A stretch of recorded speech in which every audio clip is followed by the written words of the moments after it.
Alors, Patrick. C'est que... On l'avait annoncé à l'entame de cette émission, oui. Puis j'ai béton là. Mao. Sinon, on va se que c'est en place ça. Oui. Nous, les béton, les béton. Tu as vu Madame Guadio? Madame Guadio, comment vous allez? Madame Guadio, en fait, c'est toute la Côte d'Ivoire même en déplacement. Oui. Et quand tu entends Côte d'Ivoire, c'est... Les Ivoiriens ont un slogan. Les Ivoiriens ont un slogan qu'ils donnent là. Je ne sais pas si je me trompe. Ce pays a commencé devant nous, ça a fini. Ça a fini. C'est que tu as commencé là, tu vas terminer. C'est que tu as commencé là, tu vas terminer. C'est que tu as commencé là, tu peux supporter. Est-ce que tu peux supporter ce que tu as commencé? C'est la question. Madame Guadio, bonjour. Monsieur. Bonjour, monsieur. Vous allez bien? Je vais très bien. Et chez vous? Ça va, Dieu merci. On rend grâce. Elle est Ivoirienne. Il se porte bien. Je peux dire. Oui. Elle est béninoise. Elle est béninoise. Les Béninois sont là. Elle est membre du quartier. Ils sont calés. Alors, vous êtes sur le plateau du quartier général. Vous êtes au quartier général. D'accord. Vous avez des solutions pour les entreprises. Vous avez des solutions pour les employés, les employeurs, quel que soit le secteur d'activité. C'est bien ça. Vous représentez ici sur le plateau la société La Paire, Oui. n'est-ce pas? Oui, monsieur. Alors, lorsqu'on parle de La Paire, il s'agit de quoi? C'est qui? C'est quoi? Bonjour, chers auditeurs et auditrices. C'est téléspectateurs. Non, en fait, c'est aussi diffusé à la radio. À la radio. Ok. Oui, non seulement cette émission au quartier général, non seulement c'est diffusé les mercredis à 12h, D'accord. les jeudis à 22h30, les samedis à 13h30, et puis le lundi de la semaine suivante à 15h. Ah, c'est de nous, ça. Mais c'est aussi diffusé en format audio sur Diaspora FM. Wow. Donc voilà. Bonjour, bonsoir, ça dépend de là où les gens nous suivent. Et puis les auditeurs, les téléspectateurs. Là, nous le prendrons en cours. D'accord. Je suis Agnès Guadio. Je suis opticienne formatrice à La Paire. La Paire, c'est une entreprise de lunetterie panafricaine créée en 2018 au Kenya par M. Jérôme Lapère. À partir du constat duquel en Afrique, il y a plusieurs personnes qui souffrent des problèmes de santé oculaire, mais seulement 1% de ce taux ont accès aux lunettes. Tout simplement parce que les coûts des consultations et des lunettes sont très élevés. Et nous, La Paire, nous pensons que tout le monde a le droit de bien voir sans toutefois se ruiner. C'est la raison de la création de La Paire. De La Paire. Ben, mais vous avez placé cette campagne sous un thème. Bien sûr. N'est-ce pas? Oui. Mes yeux, mon meilleur outil de travail. Pourquoi? Mes yeux, mon meilleur outil de travail, parce que sans les yeux, il n'y a pas de possibilité d'exercer quoi que ce soit. On ne peut pas exercer un métier si on n'a pas une bonne santé oculaire. Oui. Et les coûts des lunettes et les coûts des santé oculaires, c'est vraiment élevé pour tous les employeurs.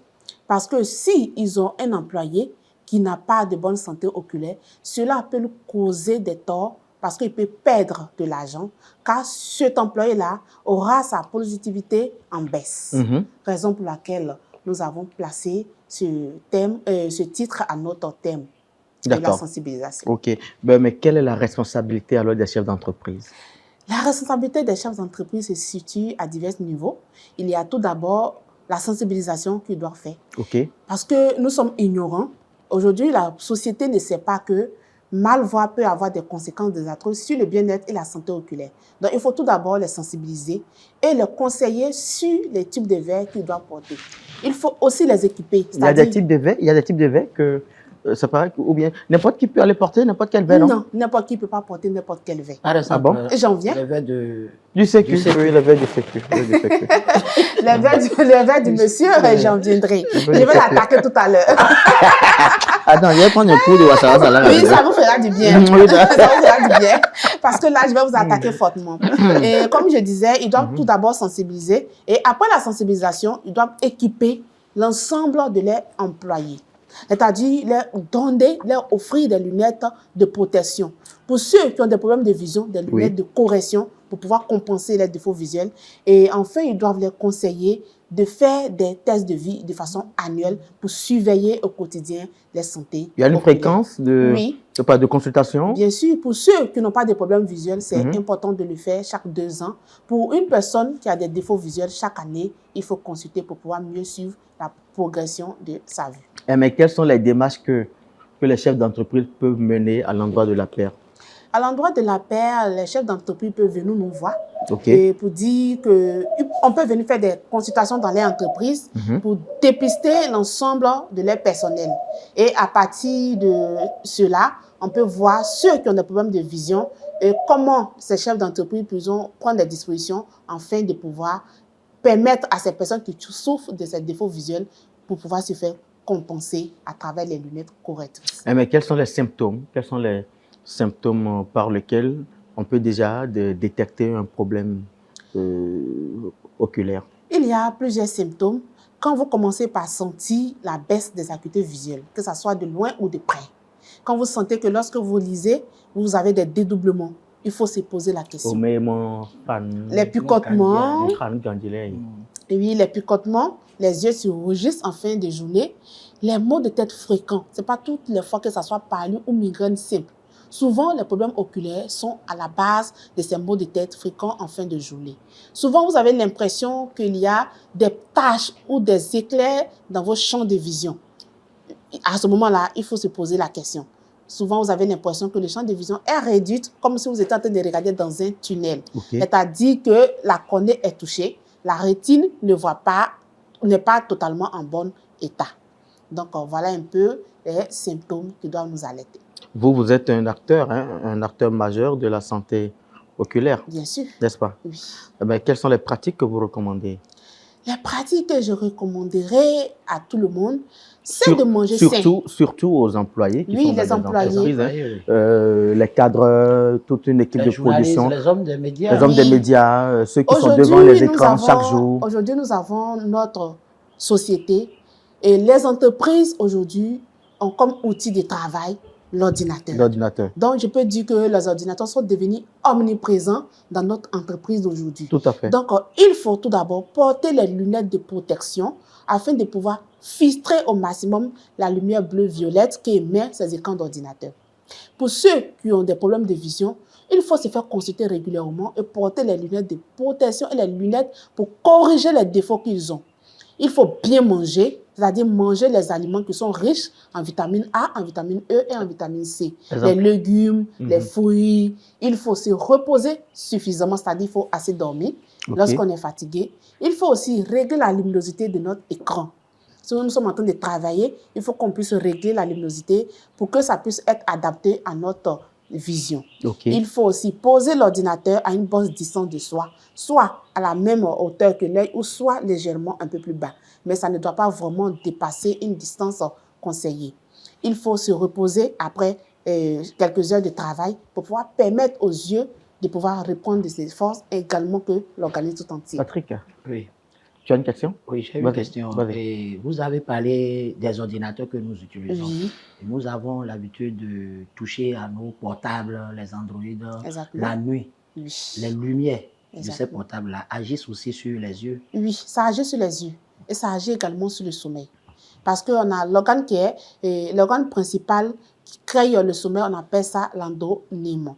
Et c'est lorsque nous, il est soir, que nous laissons la lumière, que c'est à ce moment-là que l'organe-là se reproduit. Mais puisque à ce moment, nous sommes continuellement sur notre écran d'ordinateur, ça empêche la création de ce hormone-là. C'est ce qui fait que souvent, ces personnes qui sont continuellement sur les écrans, ils ont les insomnies.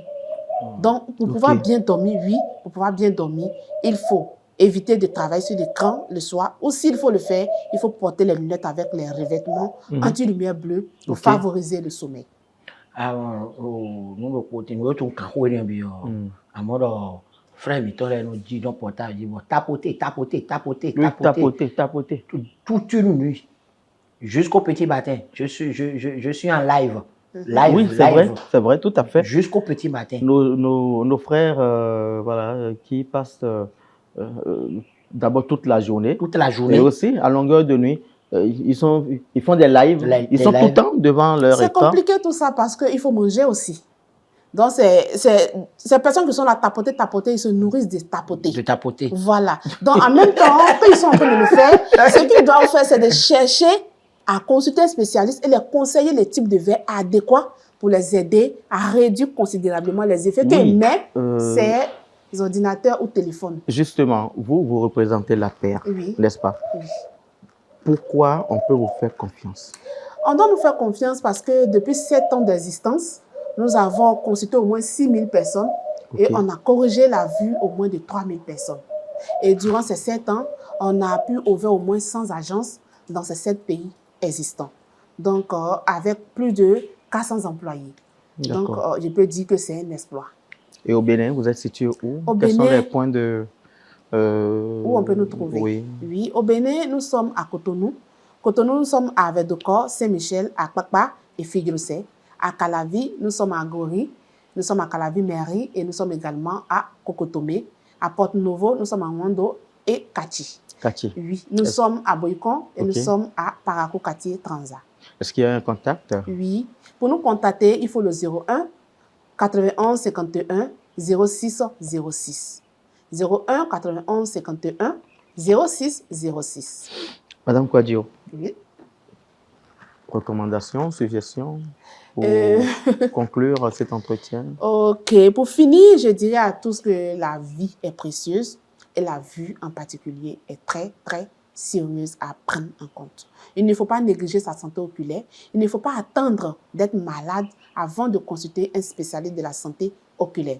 Nous, la paix, nous sommes là, nous vous attendons pour vous accueillir afin de pouvoir vous conseiller sur les défauts visuels que vous avez et les équipements adéquats pour vous aider au quotidien. Je vous remercie. Patrick, on se dit à mercredi. Mercredi prochain. Madame Kouadio. On se dit à la prochaine fois. Merci.